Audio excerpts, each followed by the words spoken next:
Hi everyone, welcome back to Mood Roulette. I'm Grace. And I'm Marley. And we're back for yet another week of discussing and rating a new album.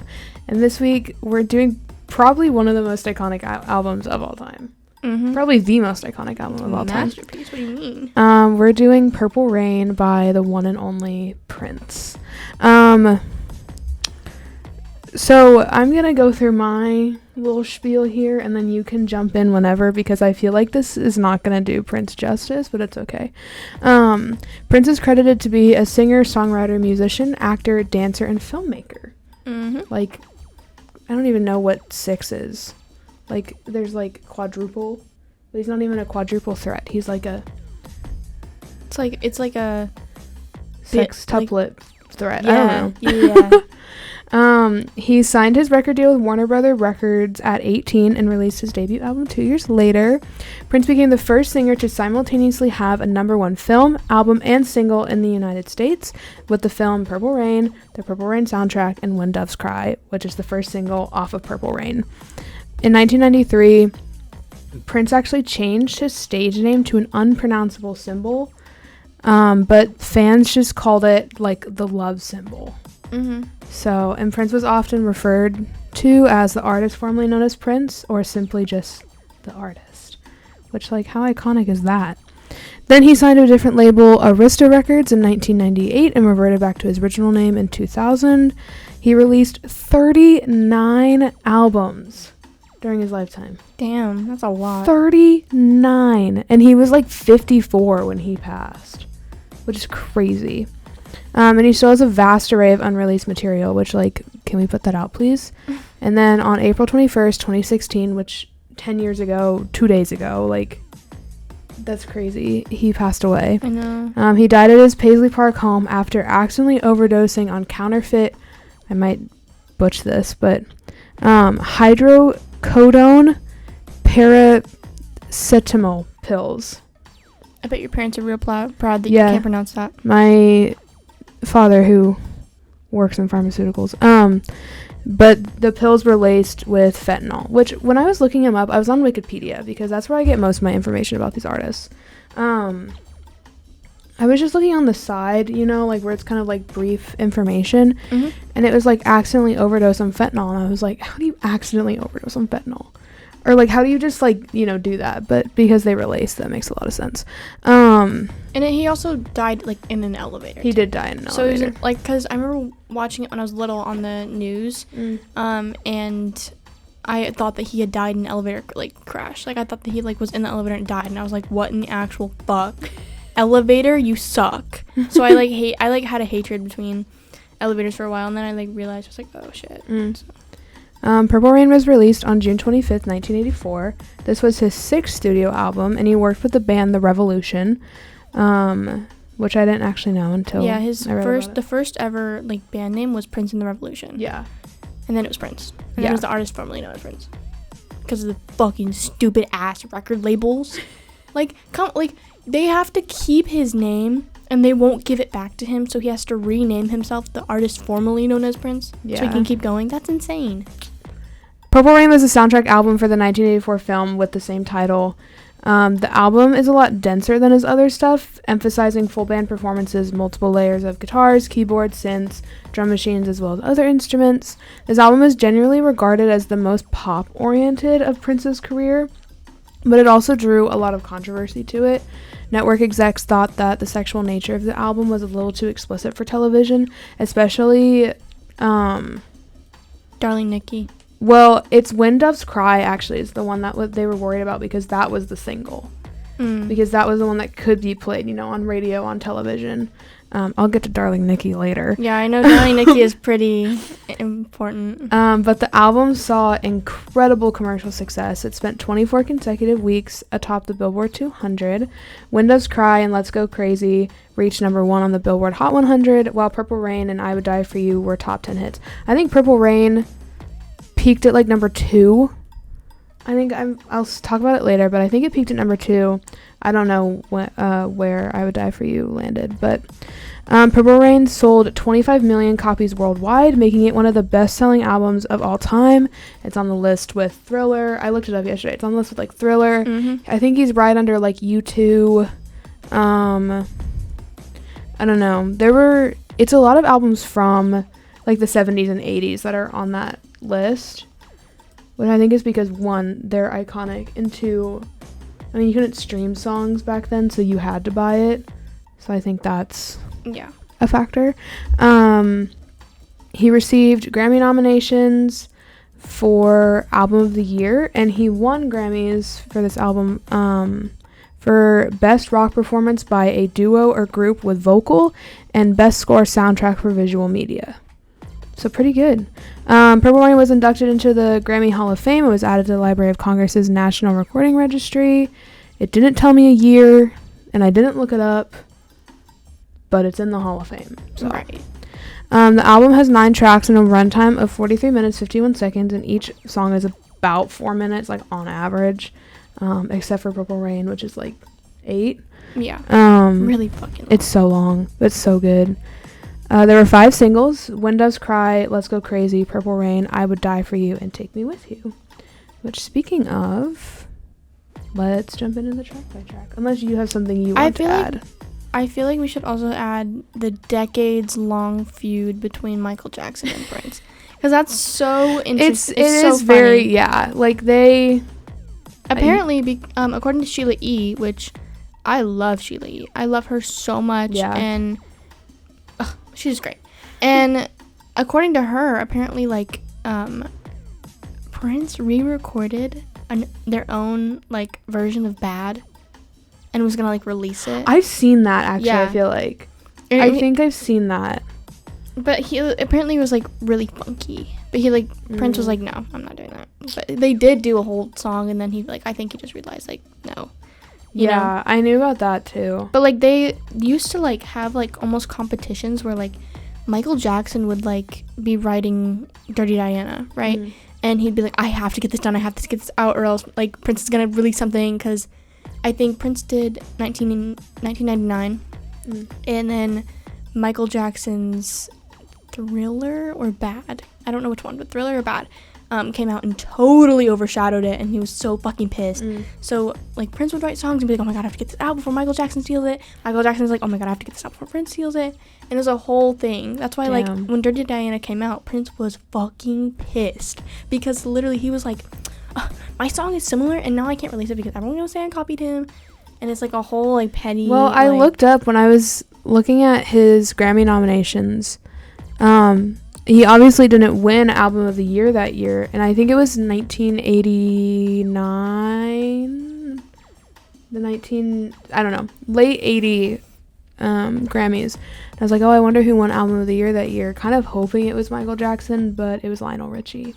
That makes sense, good though. For him, because like, he's also an icon, but like, I think it all started really when with Bad, when Michael Jackson was like, I want you to sing.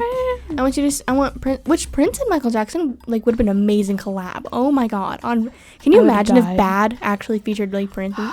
Oh my god, that'd be my favorite song of all time. Yeah. That would be the best song of all time. That would be the biggest selling, the most streamed, like. Yeah, but Prince was low-key, like, really petty and didn't think about that, and he was like, no, you're saying your butt is mine, and I don't want that.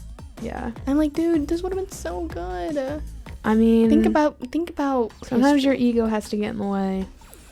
Whatever.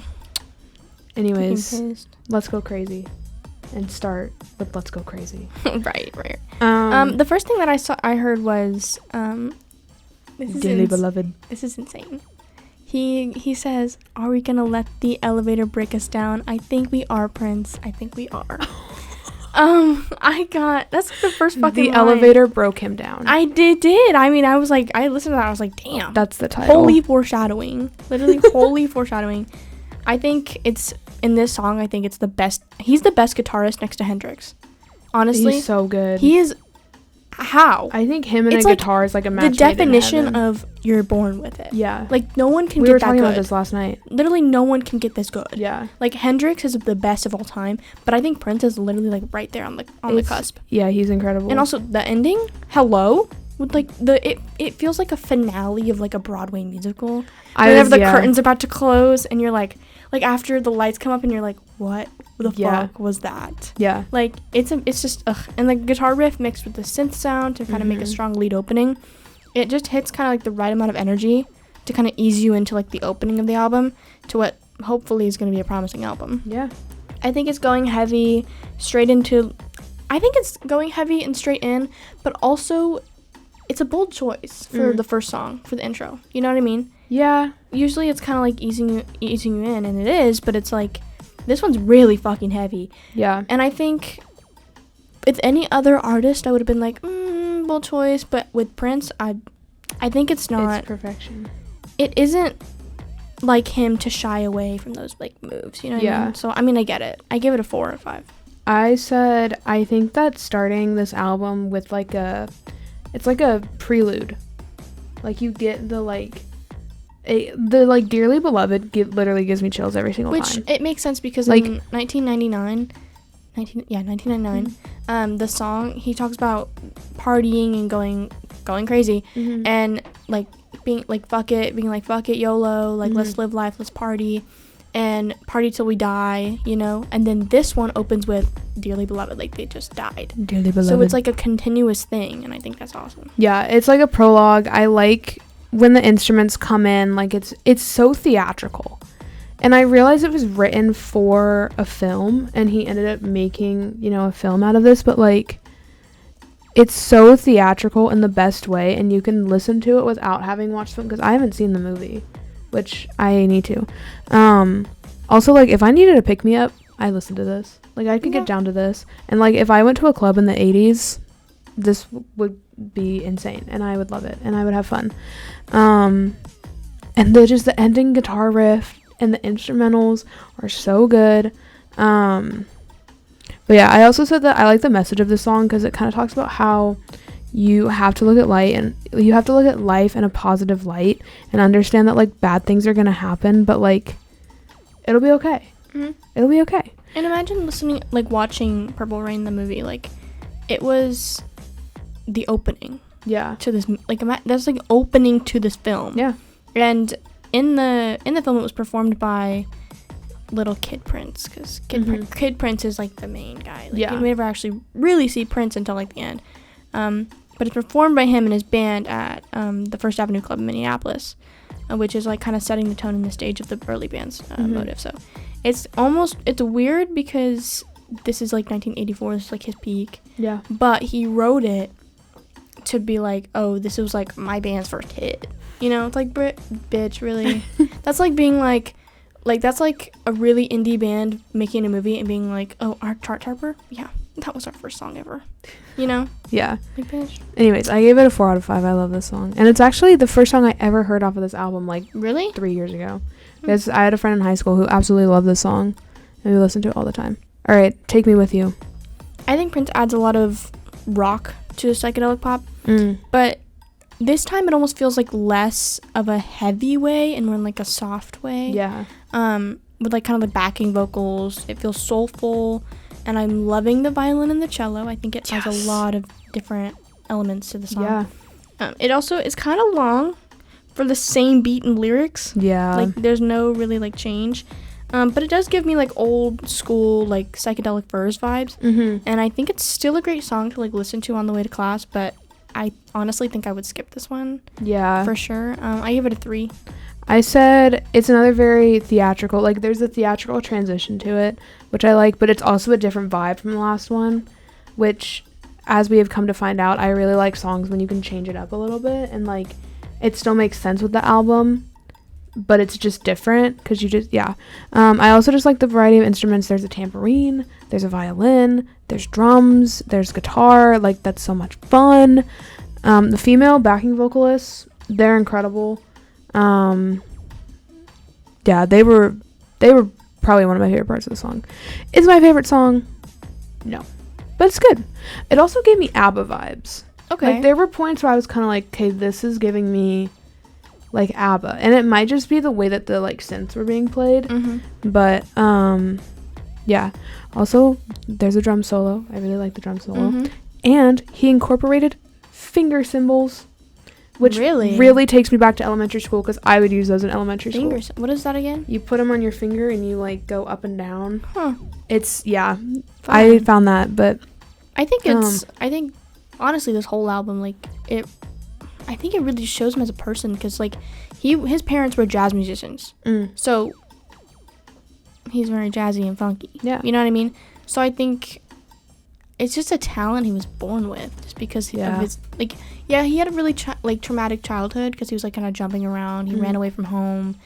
You know, he was just everywhere. And I think in his songs and in this album specifically, since it was kind of for his autobiographical movie, it kind of just shows us like that, and like, I don't know, like finding refuge in music and friendships.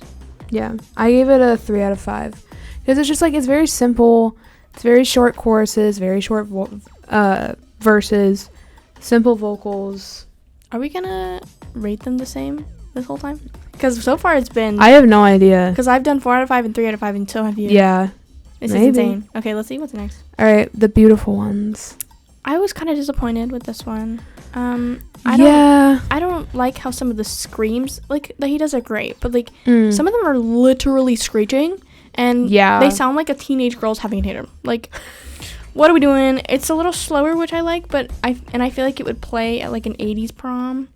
But it's way too long for what it is. It is very, very long. I'm gonna be honest, I forgot it was playing, and I started doom scrolling while it was playing. So that's how I feel about this. I give it a 2.5. Okay, I said that there were like sci-fi vibes at the beginning with like the drums and the synth. I thought that was really cool. He's using his higher register, which I really like. And his voice it just sounds different from the last two. And it was one of those things where I was like, I could understand why he was doing it because it was more of like a ballady kind of song, but it's just not my favorite. It's a very sensual song, and there were points where I was like, okay. Okay. And he like low-key crashes out at the end. Valid. Like, I was not expecting that crash out, but it's a valid crash out.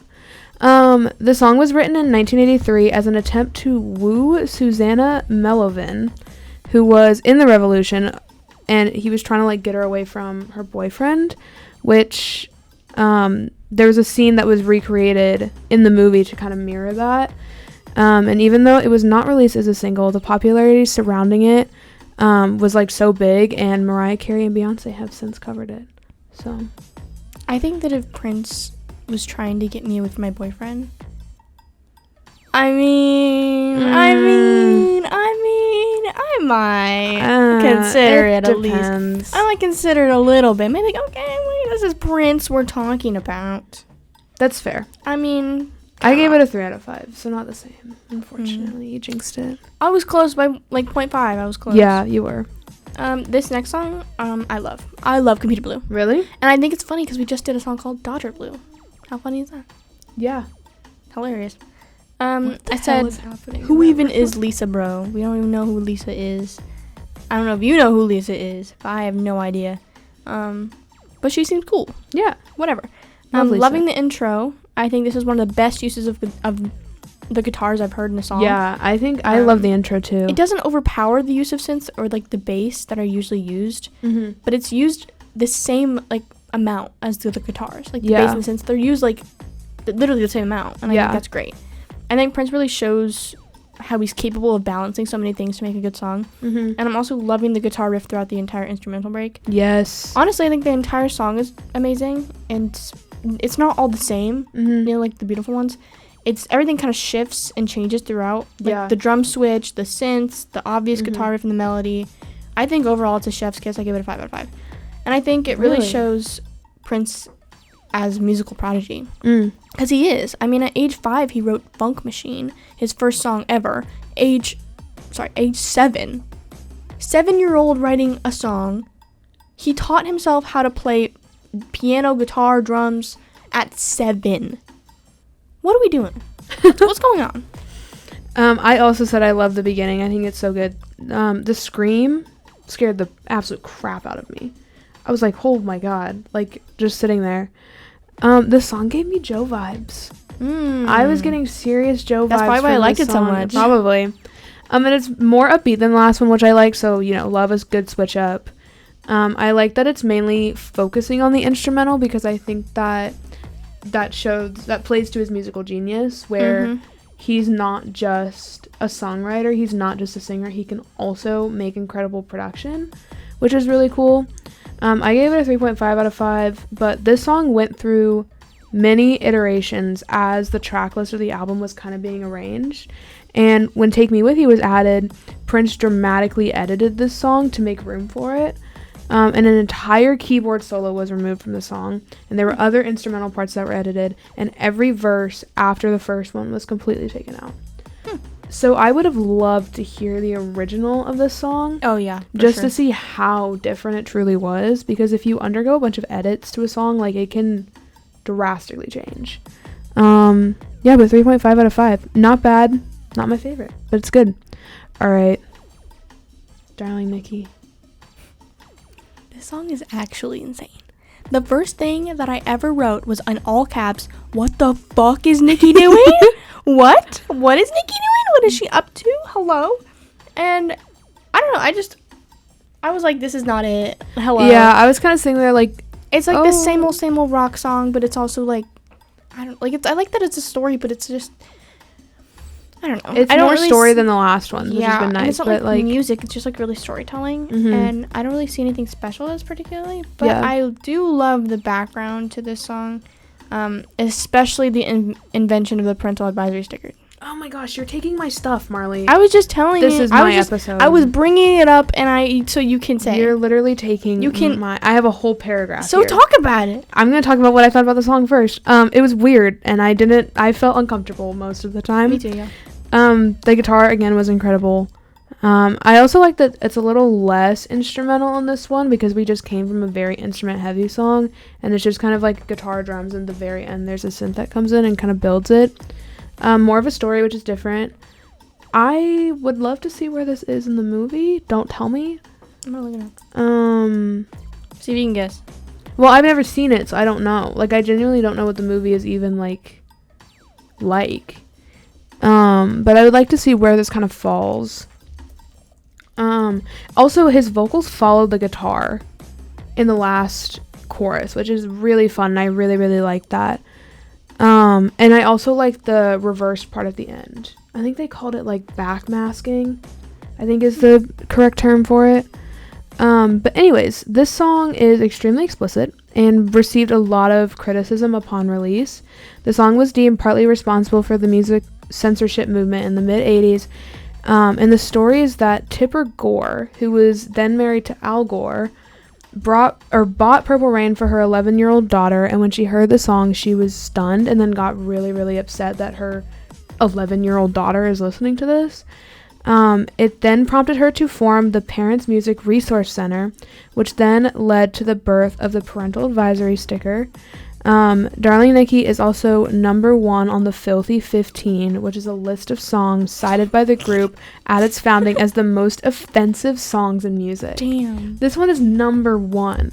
I looked up what the other ones were. Hang on, Filthy. Also, in the movie, 15. this plays when he's singing with the band. What's the girl? Apollina? I might be saying that wrong. And then oh my fucking god, her boyfriend, and he's trying to like be like, come to me, and be like, leave your boyfriend, and he's like grinding on the stage, and like, he's like, come to me, or whatever the fuck, I don't fucking know. Right. Okay, so the Filthy 15 list was made in 1985. It's Darling Nikki by Prince for Sex and They all have different reasoning. So Sex and Masturbation. Sugar Walls by Sheena Easton for sex. Eat Me Alive by Judas Priest for sex and violence. Strap On Robbie Baby by Vanity for sex. Bastard by Motley Crue for violence. Let Me Put My Love Into You, AC/DC for sex. We're Not Gonna Take It by Twisted Sister for violence. Fuck that song is so good. Dress You Up by Madonna for sex. Most of them are sex. Animal, Fuck Like a Beast by Wasp. Sex.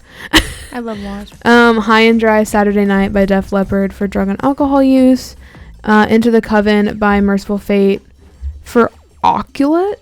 What the fuck I don't know what that is, and I don't really want to look it up. Trash by Black Sabbath for drugs and alcohol use. In My House by Mary Jane Girls for sex. Possessed by Venom, also for oculate. I really don't know what that is. And She-Bop by Cyndi Lauper.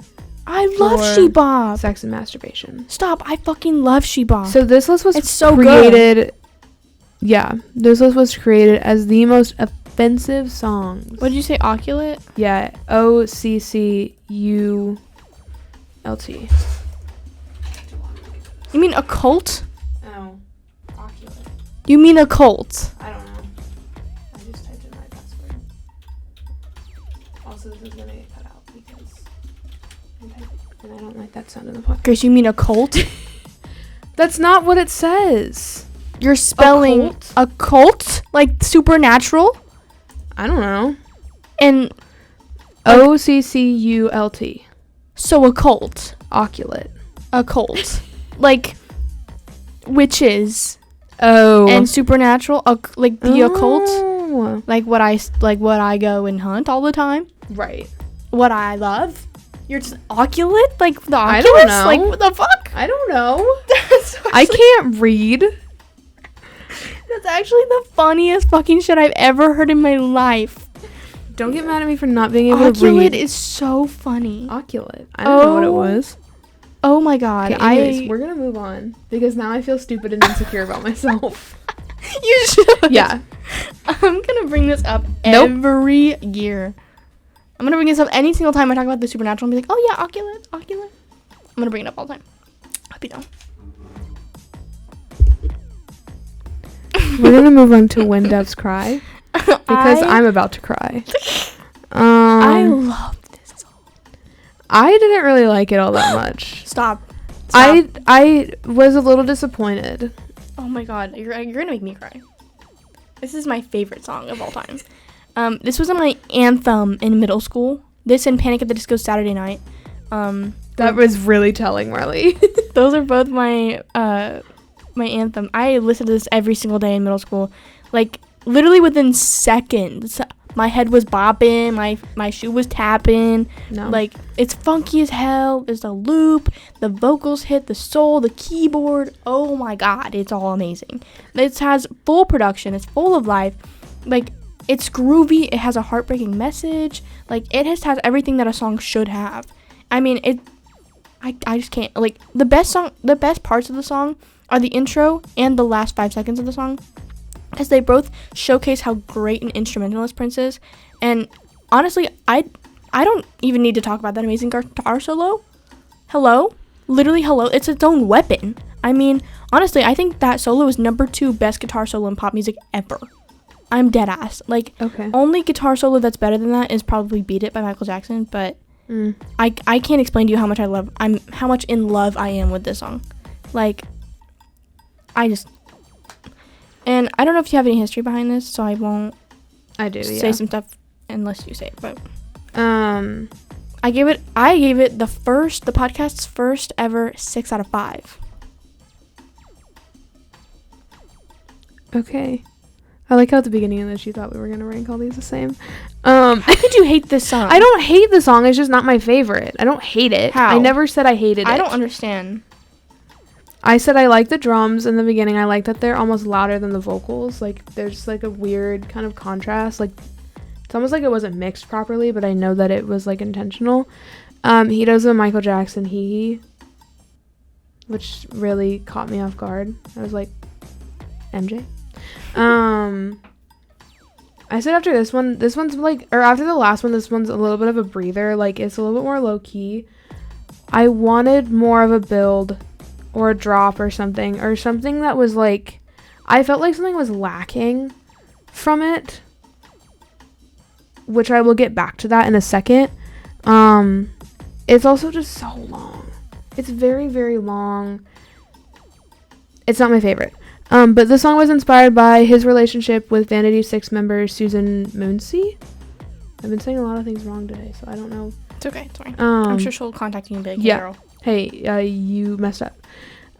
He was also asked by the director of the film to write a song to match the theme of a particular segment in the film that involved intermingled parental difficulties, which, like, I've never said those words in my life, and a love affair. The song does not have a bass guitar on it, which is extremely rare for pop songs. Yeah. And it creates a sense of tension and something missing, which is why I thought it was lacking. It's supposed to symbolize his girlfriend. Something missing is supposed to be like it's because in the film he loses his girlfriend to his rival, so he's trying to do that. He's trying to be like, there's something missing and it's my girlfriend because I miss her.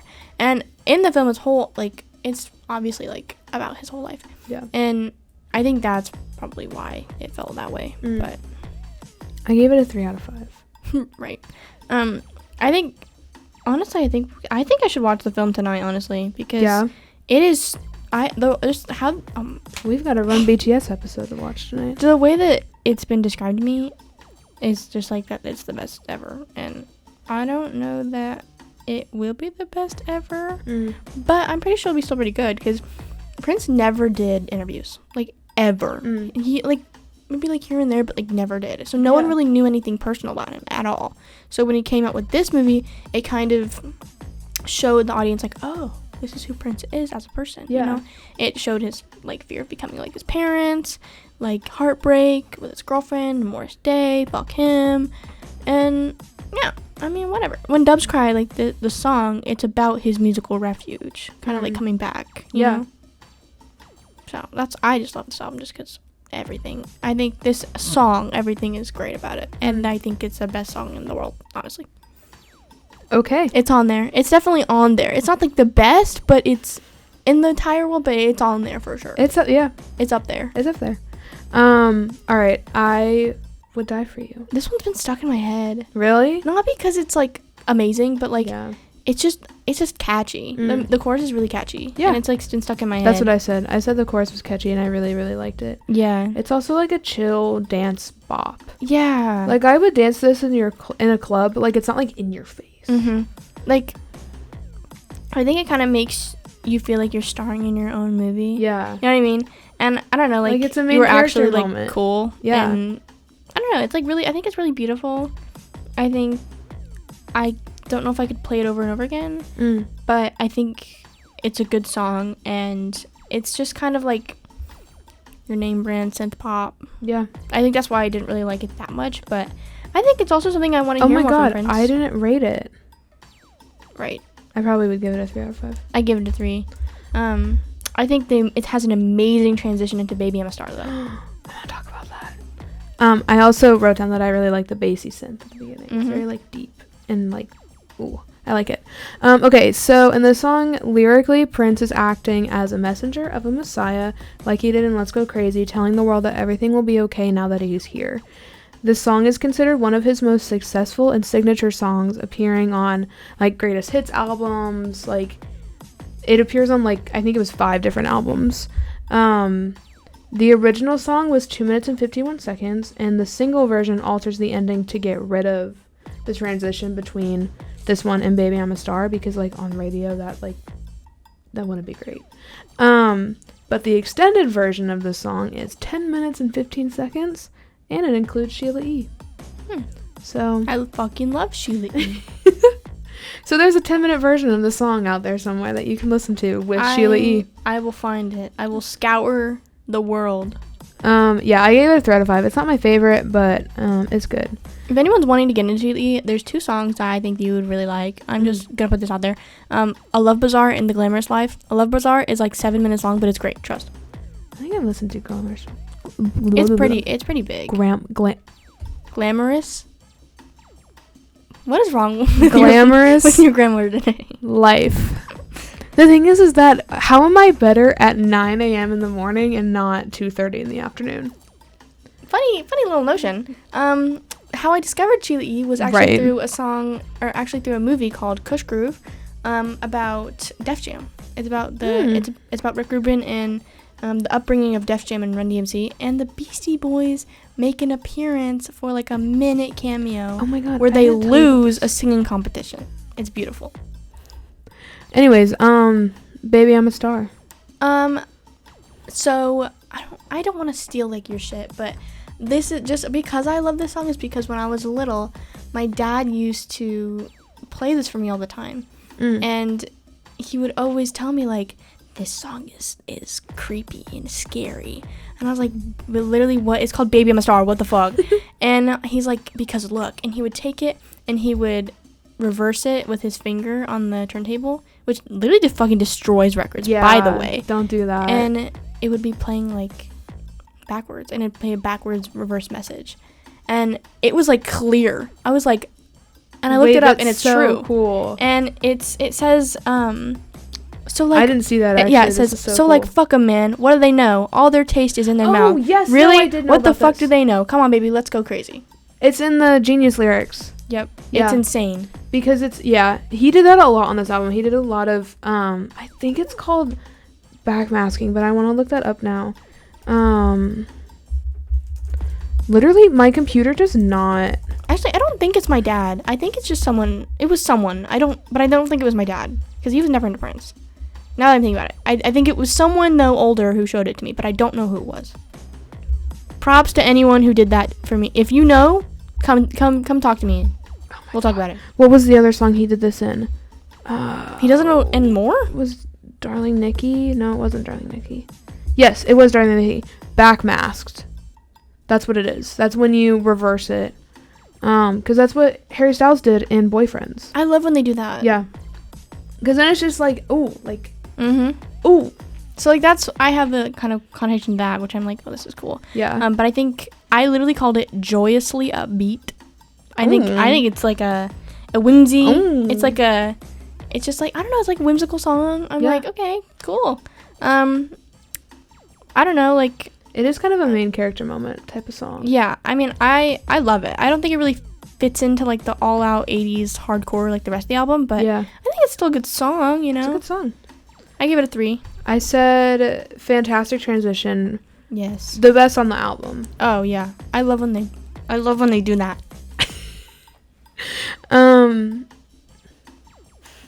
It's even more of a dance song, which I really, really like. The whole time I was listening to this, I was like, we could have done this in show choir. Right. It's a show choir song. Well, I'm sure you think about that a lot. I do.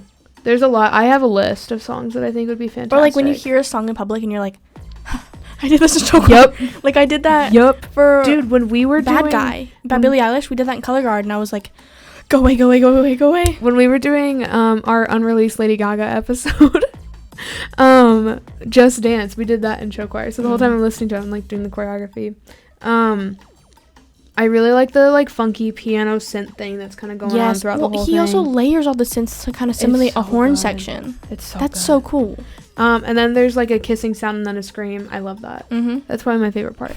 But anyways, this song is Prince's description of his rising stardom, and in the movie it's used as an encore song for Prince's character, and it like plays into the credits, which I think is a fantastic song to play into the credits. This song was first recorded in 1982 and was later incorporated into the Prince and the Revolutions Act in 1983, and it wasn't completely finished until the final Purple Rain sessions in late 1983. And Tim Burton wanted to include it or something similar I read that, on the Batman soundtrack.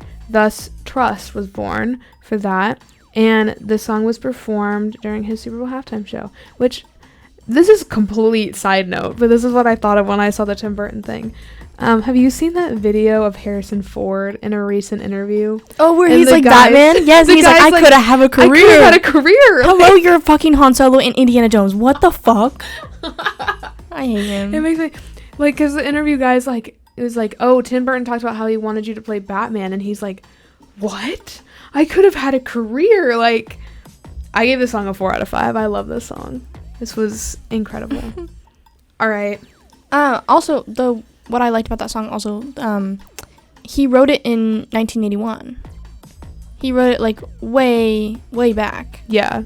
And I think that's really cool. It took like 5 years. Yeah, 4 or well, 5 also years. because he just kind of wrote it way far back when he's like wasn't even really that big. Yeah. And I think that really shows that like how he always thought that he had this talent. Which I mean, in Minnesota, he was taught because he lived in Minnesota. Yeah, he was from lives Minnesota. Minneapolis.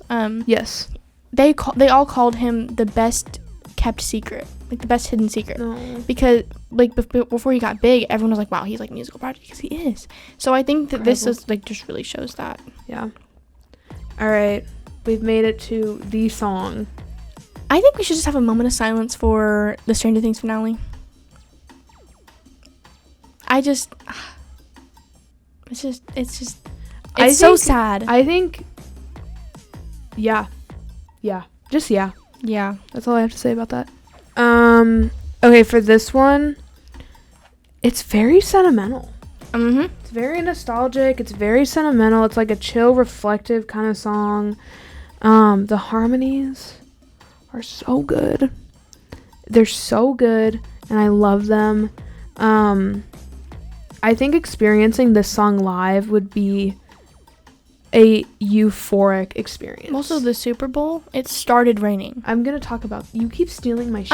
I'm just saying. This It's is interesting. mine. It started raining. I know. He's magic. He conjured that. You singing a song about rain and it fucking hello? Yeah. I feel like if I were to hear this live in a concert, I would just like sway my arms back and forth. I think I'd be able to peacefully die. Oh my god, I would die happy right then and there. Like the Yeah. song would end, I'd be like, I'm done. Mid-sway. Mid-sway, I'd drop dead. I said that the guitar solo I think is one of the best outros ever. And it's like 4 minutes. It's so good. Him and a guitar is a match made in heaven. If nobody else ever picks up a guitar ever again, it's fine. Prince already did it. It's okay. No one else needs to become, a guitarist. It's fine. We already have Prince. Right. I gave it a 4.5 out of 5. That's insane. I gave it a 5 out of 5. I think this is probably one of the most iconic Prince songs of all time. When you think about Prince, this is probably the first song that you think about, honestly. And especially in light of like new stuff, especially Stranger Things and TikTok trends and everything like that. Yeah, I definitely had a research recently with Stranger Things. Which like, thank you, Duffer Brothers. Right. Well, kind of. They suck. For this one particular moment and everything else before this, every season before Purple Rain, thank you. Right. Everything else besides Purple Rain, we don't need to talk about. The title track at the end, it makes sense. It makes sense. It makes sense for this whole album. I can't explain why, but in my head, it belongs at the end. It's so good. It closes the album almost perfectly. It's so the good. moment, the minute or two guitar solo, like you said, perfection.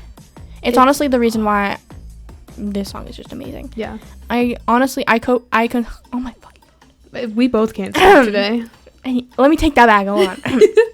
I constantly repeat it over and over and over again all the time. It's way too good, and I think it's one of my favorite guitar solos of all time. The entire 8 minutes of the song is great.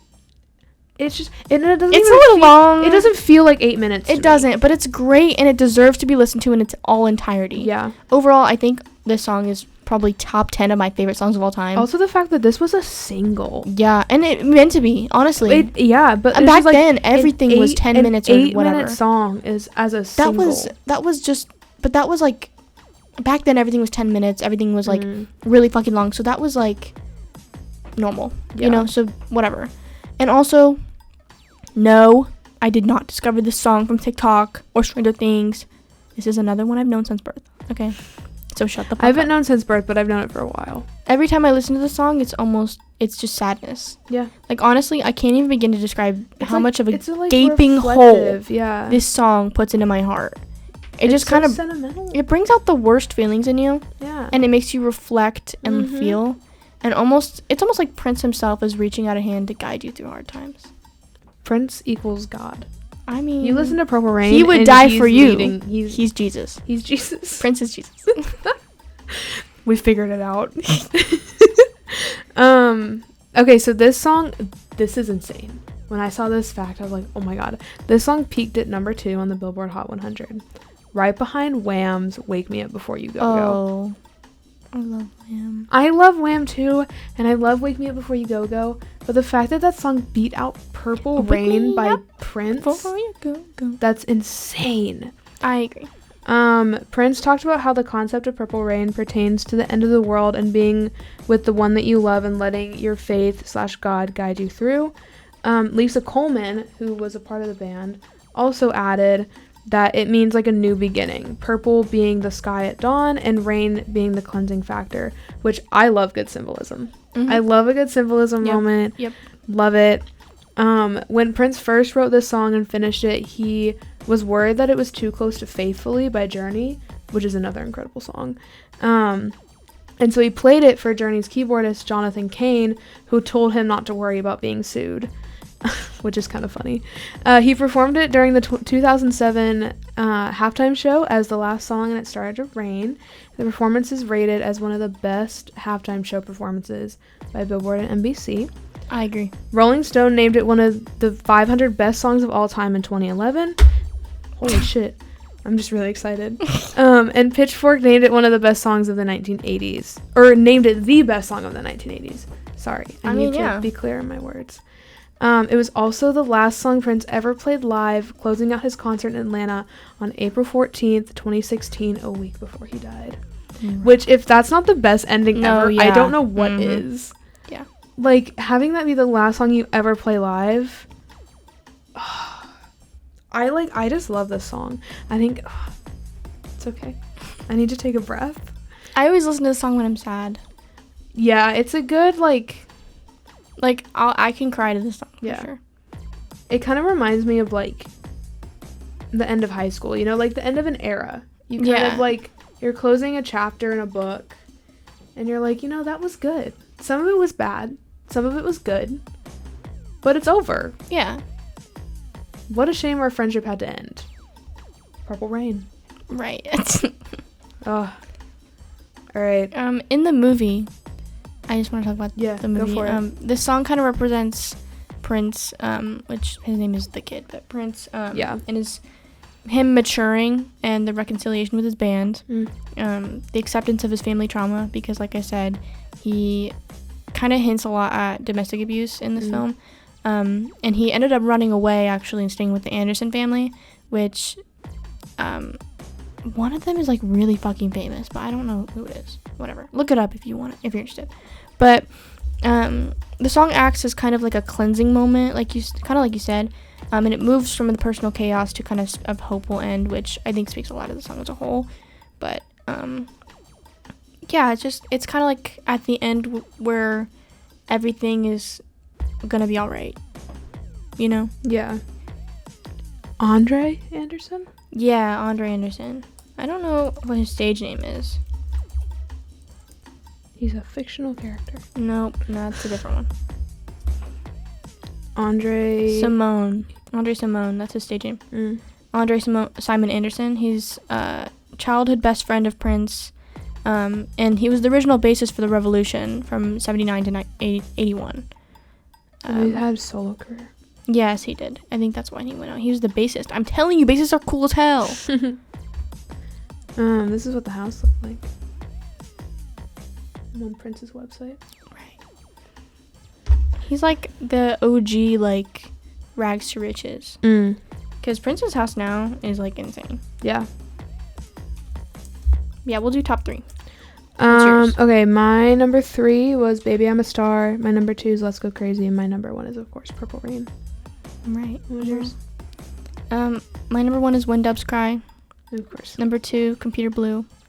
And number 3, Purple Rain. There you go. I gave it an 8.5 out of 10. Me too. Really? Oh my gosh. I said... No. Looks like a fucking factory, bro. It does. I said that I think my top 3, carry the album, in my opinion. I'm kind of these are the staple songs. And I mean, Purple Rain is just so good that, the rest of the album just doesn't even matter. I'm like, you know what? Right. This song is a masterpiece, and I don't care about anything else right now. I'm, half kidding. I really liked it. It's very 80s, obviously, but it's also, new and exciting for the time. I think that it's different, but also very similar. He plays to the trends, but makes it his own, which I think is good musicianship. And it's one of the most iconic albums of all time. Like, you can't not love it.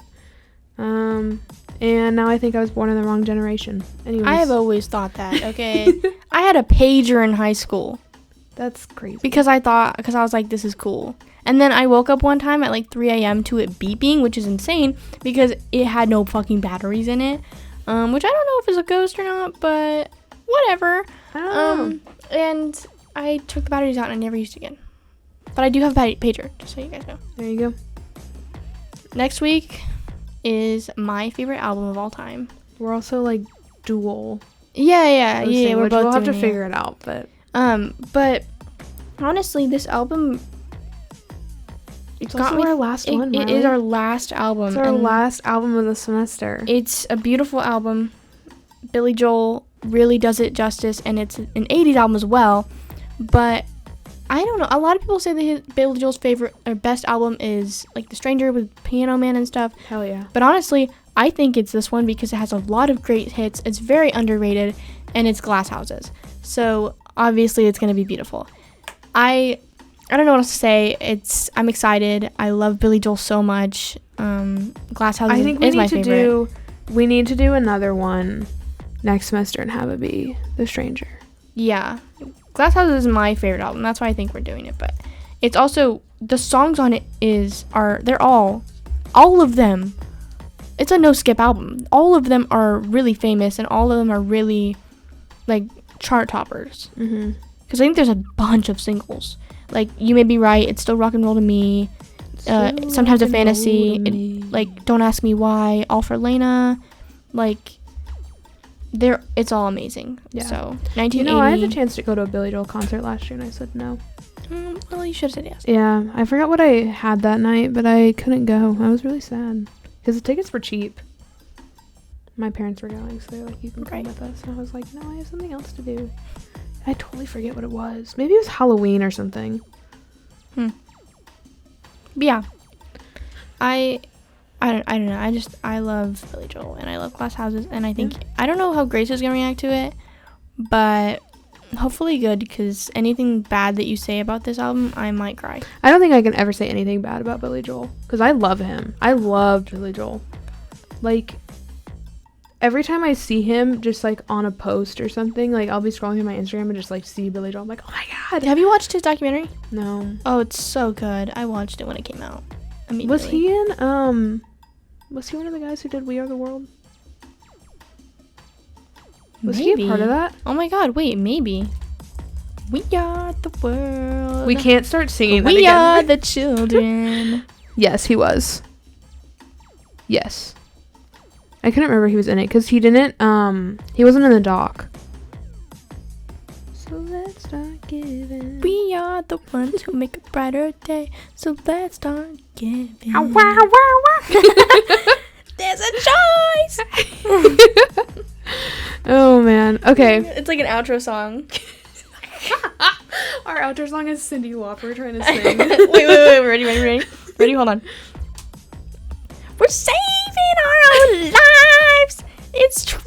We'll make a better day. Just you and me. Wow. That's my Cyndi Lauper impression. Thank you everyone for listening to our podcast this week. Come listen to Glass Houses with us. The very last week. Very, very last. May 1st. The end of season 1.